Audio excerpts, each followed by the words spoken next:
So what is the tool that you suggest people use to start? Is it that focused meditation? Is it just being with themselves alone, asking questions? Yeah, I would say just, take 5 minutes out of the day every morning, and maybe even just do it Monday to Friday and take the weekends off. Wake up in the morning, shower, go to a quiet place in your home or apartment, sit down for 5 minutes, close your eyes.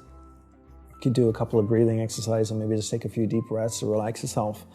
And then start having that conversation with yourself. Same conversation, then the next natural question is, what do I talk about, right? Well, what would you talk about if you met a stranger at a bar? Would you just sit there and stare at them? Would you ask questions? What's your name? How are you feeling? What do you think about the election in America? Ask yourself these questions. Have a conversation the same way you would have with a stranger with yourself. And when you have that conversation every day, the initial conversations would be very superficial, of how I'm feeling today, I'm hungry, didn't like that show we watched last night. And then after a week, we're not going to be talking about that. If we met once a week for 6 months, by month 3 or month 4, our conversations would be so much deeper, right? We'd be talking about much more personal stuff. And then you'd really get to know yourself. Right, and you're diving deep and just trying to find out what you really want, what motivates you, right? Who you are, how you're treating the people you love. Exactly. How you're treating yourself. Right.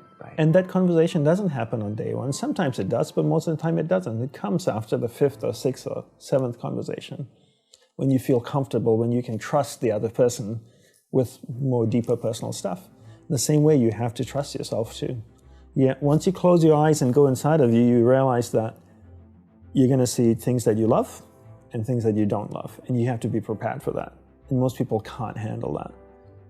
They can close their eyes and go in and see all the things they love about themselves, but the things that are unpleasant makes them open their eyes and go, this is absolutely useless. I could definitely use my time in much more productive ways. And then they get up and they leave.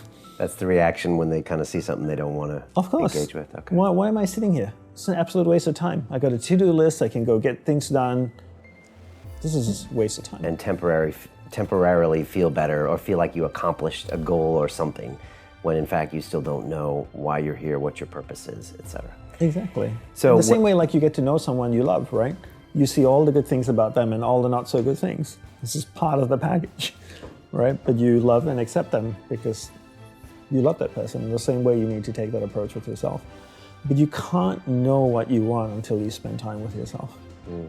And you're an expert because you did that for 10 years, so. And been doing it my whole life, even before that. As a child growing up, I spent a lot of time with myself, inquiring of what I wanted and what's my purpose in life. And I became very, very clear about it from an early age. And that's why I could leave everything behind and go pursue that.